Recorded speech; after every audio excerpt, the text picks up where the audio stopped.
Voz do mundo. Boa noite, então, companheiros.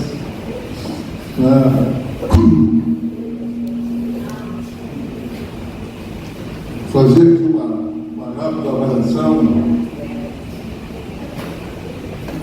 rápida avaliação do contexto eleitoral, alguns dados mais nacionais, mais gerais da campanha, e ao mesmo tempo colocar também já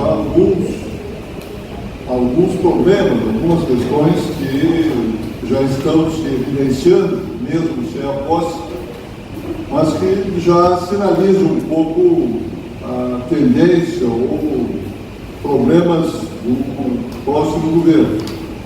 E, por fim, algumas questões assim, que já tem um debate acumulado dentro do partido, dentro da direção nacional do partido, sobre balanço e também continuidade, principalmente a relação nossa com os parceiros do PCdoB e com os parceiros que conseguimos estabelecer aí no segundo turno. Não vou me deter muito aqui, acho que todos nós temos uma compreensão de que esta eleição ela estava dentro de um processo que não começou propriamente na eleição, mas era já o desdobramento de um golpe ocorrido há 2 anos atrás, um processo profundamente marcado por esta aliança que se constituiu do parlamento, do judiciário, da mídia, de não permitir a continuidade do governo da Dilma. Desde o início da campanha, desde o início do segundo mandato, isso era evidente, as ações do Aécio, as pautas bombas do Cunha na Câmara Federal, criando crescentes problemas para o governo poder funcionar. E também equívocos e erros que foram cometidos pelo governo. Por sinal, hoje o Joaquim Levy aceita ser diretor do BNDES, diretor-presidente. E na época, mesmo não tendo uma concordância dentro do partido, na autonomia do governo, havia uma rejeição muito forte de parte do governo anterior e do partido, certamente majoritário, de que o Levy não poderia assumir a condução do processo econômico naquele momento. Mas a presidenta aceitou e manteve o nome dele. E nós pagamos um preço muito grande, o país pagou um preço muito grande, porque aquilo que ele acenava como sendo algo super rápido, não teve nada de momentâneo nem de rapidez, mas era a velha pauta de austeridade, a velha pauta de um arroxo, de uma linha neoliberal, que não iria criar as condições para uma retomada do crescimento rapidamente, não tinha a mínima possibilidade. E ali, a relação com os movimentos sociais e a perda de credibilidade, nós ouvimos até agora nessa eleição, onde se conseguia conversar com as pessoas, nós ouvimos sempre, independente de 2 anos do Temer, a responsabilidade do governo era nossa, a responsabilidade da crise era derivada na nossa conta. É claro que a gente teve um processo marcado também por uma década, praticamente, ou mais de uma década, que a gente vem sendo massacrado desde o mensalão como um partido que virou uma organização criminosa. E a criminalização da política, mesmo que tenha atingido não só o PT, outros partidos também, a principal vítima, o principal partido atingido foi o Partido dos Trabalhadores. Né? Mais recentemente, nesse processo imediato da campanha eleitoral, tem dois elementos que eu acho que são importantes da gente agregar e entender para compreender o resultado, compreender esse fenômeno de votos do bolsonarismo. Um deles é o peso, a força das redes sociais e, em especial, esse processo que vivemos, principalmente na reta final, com o processo de multiplicação, de exacerbação disso por empresas especializadas que encontravam um solo muito fértil de uma década já de desconstituição do partido e contaram também com muita força com a capilaridade das igrejas pentecostais, em especial, que foram instrumentos de reprodução nos seus meios de comunicação poderosos, rádio, TV, e diretamente nas igrejas, que deram uma capilaridade a algo que não era para construir, mas era para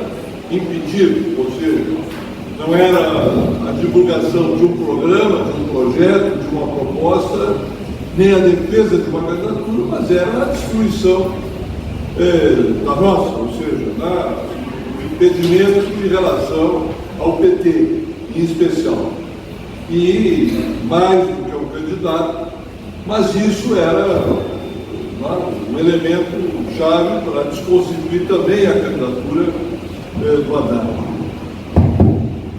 Um outro elemento que eu acho que não foi pequeno, e os números são evidentes, são eloquentes para provar isso, foi o fato de que tanto o PSDB, que era a alternativa principal de segundo turno, por parte das principais federações empresariais, pela estrutura partidária de um dos maiores partidos, que era o PSDB, e também pela aliança que ambos tiveram para sustentar, garantir o governo do Temer, garantir o golpe, garantir o governo do Temer, nós vimos que esses partidos simplesmente eles abandonaram as suas candidaturas. Abandonaram completamente o partido, as suas candidaturas. Isso se expressava nas campanhas de governador, se expressava na propaganda eleitoral sem o nome de partido destacado, a não ser aquela obrigatoriedade do tribunal de dizer quem é que pagou a conta, mas era microscópico, não tinha nem o partido e muito menos a candidatura. E isso criou um vazio, um vácuo, no primeiro turno, onde possibilitou o crescimento desse vácuo, o crescimento da candidatura do Bolsonaro. E esses, do meu ponto de vista, esses elementos aí, eles foram decisivos, assim, para que a gente tivesse o resultado que tivemos no primeiro turno. O fato de termos tido uma certa recuperação no segundo turno, um crescimento superior ao próximo primeiro lugar da candidatura do Haddad, chegando ali aos 47 milhões de votos, chegando a 45% do eleitorado que votou. Isso dá uma base, um fôlego, nos dá uma condição de questionamento da legitimidade, questionamento desse processo com muita força. Citar a importância e o papel que a gente vai ter nesse momento, com a responsabilidade que tem o Partido dos Trabalhadores diante do fato de que o PCdoB, junto com 13, 14 partidos, não conseguem alcançar e superar a barreira, a cláusula de desempenho ou a cláusula de barreira estabelecida. Como se dará esse processo ainda não está muito claro, mas o que está claro é que, de acordo com a lei, 14 partidos, não mesmo tendo eleito alguns deputados, não cumpriram o conjunto das regras para ter acesso ao fundo partidário e ter acesso à televisão. Isso pode mudar muito a relação no futuro, do ponto de vista político, e também a baixíssima votação do Boulos. O Boulos, ainda que as candidaturas legislativas do PSOL tenham permitido um certo crescimento, conseguiram eleger mais deputados do que tinham, dobraram a bancada de 5 para 10, mas o desempenho da candidatura do povo, revelando um voto útil do eleitor, revelando já uma busca de garantia de primeiro turno ou de votar no mais viável, ele fez apenas 0,6% dos votos, não é? Quer dizer, uma votação muito pequena, 600 mil votos, quando no processo legislativo da Câmara, o PSOL fez muito mais que isso, foi quase 3% dos votos para a Câmara Federal. Aqui também o Romaina fez exatamente os 0,6%, e a chapa legislativa cresceu bastante. Era algo que nós já apontávamos isso, e quando discutimos com os companheiros de ter uma chapa única no Rio Grande do Sul, esse argumento já tinha sido colocado em relação às campanhas anteriores, onde o desempenho foi muito parecido. Né? Eu vou sinalizar aqui, já no tempo, já está contando, ou já terminou. Eu acho assim, que o governo tomou posse, o programa, o debate não ocorreu, e a campanha eleitoral não apresentou nada de projeto. Né? Mas, se a gente recolher os elementos do debate aí, digamos, com candidaturas ou com eleitos do PSL, com o que está saindo no jornal de entrevistas, ou que o próprio candidato está expressando diretamente, as questões mais relevantes, né, que têm sido colocadas, no ponto de vista da economia. Quer dizer, o cara está afinado, inclusive um dos candidatos prediletos dentro do Banco Central é o Ilan, que é um representante do Itaú, lá, é um cara do Itaú, do Banco Central, né, de ser mantido como um técnico, né, como eles têm insistido, de que será um governo eminentemente técnico, né, com o Moro, por exemplo, é um técnico. O próprio Moro disse na entrevista que ele está sendo convidado para exercer uma função técnica do Ministério da Justiça, que vai controlar até a Polícia Federal. Então, a política de privatização, a Previdência tem dado opiniões contraditórias, porque fala que tem que mudar, mas ele tem tido uma insistência. Ontem ainda ouvi mais uma entrevista com ele, que ele insiste que tem que começar pelo setor público. Não sei se vocês têm visto isso, mas ele tem insistido, o que pode ser um instrumento de disputa e de atraso do projeto do Temer, que tudo indica não vai ser mais votado nesse ano. Né? A Petrobras também continuar o desmonte da Petrobras. A redução, isso o Guedes tem insistido muito, é reduzir o papel do BNDES, é criar a carteira do trabalho verde e amarela, uma carteira de segunda linha, digamos, com menos direitos, ou com não ter acesso a direitos legais, e uma esdrúxula reforma tributária, onde ele diz que ele teria que isentar até 5 salários mínimos, mas botar uma alíquota única para todo mundo de 20%, tá? O que é um absurdo do ponto de vista da regressividade que manteria isso no caso brasileiro. Tá? Na política externa, um alinhamento com os Estados Unidos, tá? Desestimular, sair do BRICS, diminuir o Mercosul e voltar a acordos bilaterais, não subordinação à Organização Mundial do Comércio, tá? E muita crítica ao bolivarianismo, muita crítica à Venezuela, e também sair do Acordo de Paris da questão do meio ambiente.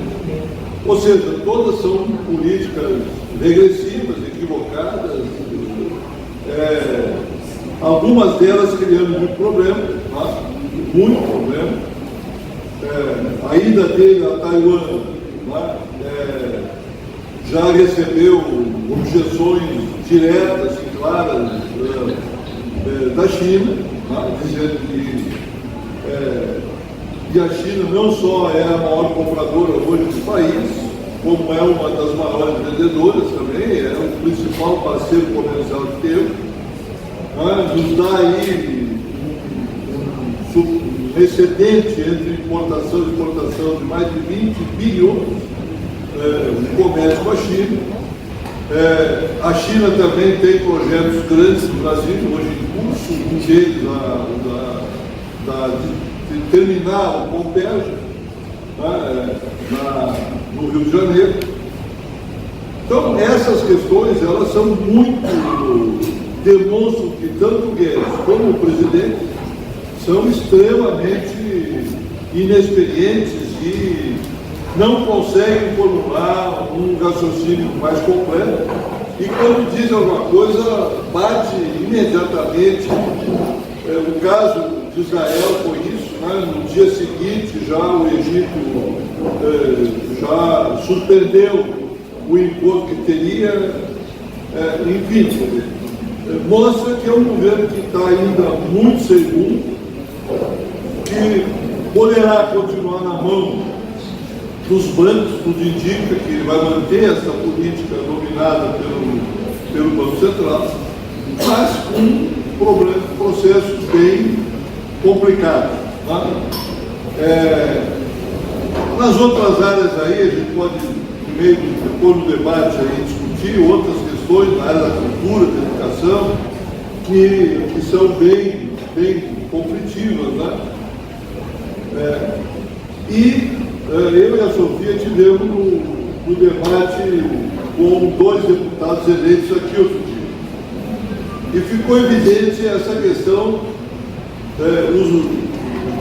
os dois defenderam no debate, quando cobrados de qual é a linha, qual é o programa, qual é a responsabilidade do PSL, eles disseram, assim, com a maior, sem cerimônia, de que o governo será técnico e que o PSL não é para se meter no governo.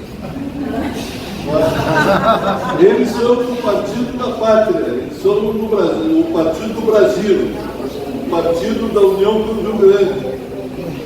Então a gente lembrou que o Partido do Brasil não existe, ou eles enganaram a população. Dissemos isso no ar para eles, ou vocês enganaram a população, dizendo que era um partido que não existe. Ou, quer dizer, esse partido, ele tem uma história, tem uma trajetória, tem um funcionamento político, significa alguma coisa para os outros partidos e para o conjunto do país.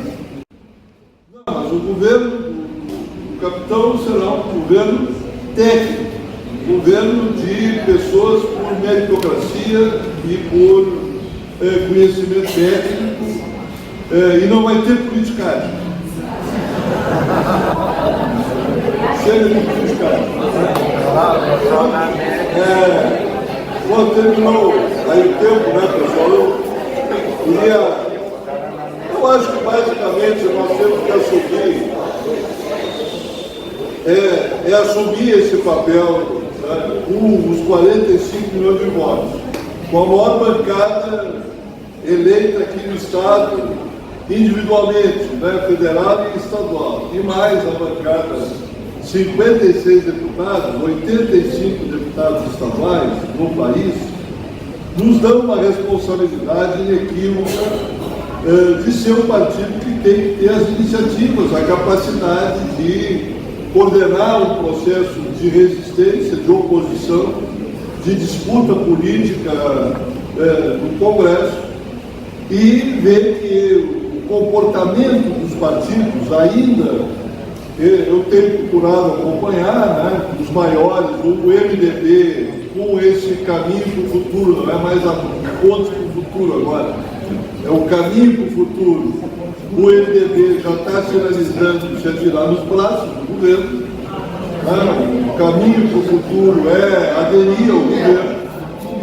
O PSDB está bem dividido, porque a vitória do Dória, né, não é uma vitória que contemple o Fernando Henrique, o próprio Alckmin. Há um desconforto grande dentro do PSDB. Vários intelectuais, aquele Gianetti, outros aí que falam sempre, são porta-vozes do que pensa o PSDB, estão muito críticos à ausência de rumo, à salada geral que está se formando no governo, e começam a ter uma postura que dificilmente será fácil uma unidade, né? E o desprezo que o capitão está mostrando para os partidos, aí todos. Né? Não há nenhum processo, ao menos visível, aparente, a imprensa não consegue captar nenhum processo de debate partidário com um novo governo. Então isso significa que nós teremos dificuldades. Agora, ao mesmo tempo, os principais colunistas aí do campo mais oposicionista nos chamam a atenção da radicalidade, da possível radicalidade da repressão. Esse é um elemento presente, é um elemento que eu acho que a gente tem que aprofundar. Eu não sou muito profeta, minha formação é mais histórica. Então, eu acho que algumas coisas, tipo Minucarta e coisa, está um pouco exagerado, um pouco adjetivado demais, mas eu acho que cautela nunca faz mal para ninguém. Nós precisamos ter o tipo de cobertura da Carta Capital, é uma cobertura muito adjetiva, muito. O drama é que, não sei se a Sofia quer terminar aqui, mas a debilidade desses dois deputados aqui sobre os problemas reais que a Assembleia está enfrentando e sobre a postura deles em relação ao novo governo é espantosa. E, presidente, vocês imaginem, esses 52 deputados do PSL devem se encontrar pela primeira vez na posse. Vão se encontrar pela primeira vez, vão se conhecer no dia da posse. Porque não tem uma trajetória de coesão programática, não tem uma coesão partidária, não tem um programa, né? Não tem. Então, um pouco é esse quadro. Eu acho que o nosso papel é a resistência, é a relação, é manter esse acúmulo que alcançamos, uma unidade importante com as principais frentes, como o Frente Brasil Popular, o Povo Sem Medo, mas a grande tarefa, do meu ponto de vista, é a gente sair desse processo com uma iniciativa de uma frente política permanente com o campo da esquerda. E o campo da esquerda aqui é o campo da esquerda mesmo, não é frente ampla, não tem nada a ver com o Uruguai, não é frente ampla Uruguai, que lá também não o nome é uma coisa. Estou me referindo assim, que nós precisamos ter um bloco desse campo popular, sindical, que envolve o PSOL, que envolve PCdoB, que envolve setores do PSB, porque inteiros não vieram nem para a campanha, O PDT é a mesma coisa, inteiro, não veio nem para o segundo turno. O comportamento do Ciro foi lamentável. Mas, enfim, nesse campo, nós temos que ter uma proposta de ação comum nos municípios, nos estados, ter programa comum e trabalhar para construir, não frente eleitoral, trabalhar para construir uma frente política, programática, com coordenação, para a gente começar a passar para a sociedade um mínimo de identificação pedagógica nos processos eleitorais e fora deles, de que lado que as pessoas estão. Porque nós vimos na campanha, e aí tem responsabilidade nossa também, né? Pela ausência de formação política, pela ausência de difusão de um programa mais estratégico, nem na campanha, né? Acho que o Haddad foi muito bem, mas num debate mais programático, mais estratégico, que nós já vivemos, por exemplo, quando se ganhou apertado com o Lula na segunda vez, a política e uma ideia geral, né, não foi passada, e isso nos prejudicou, do meu ponto de vista, no resultado também. Fico por aí. Obrigado.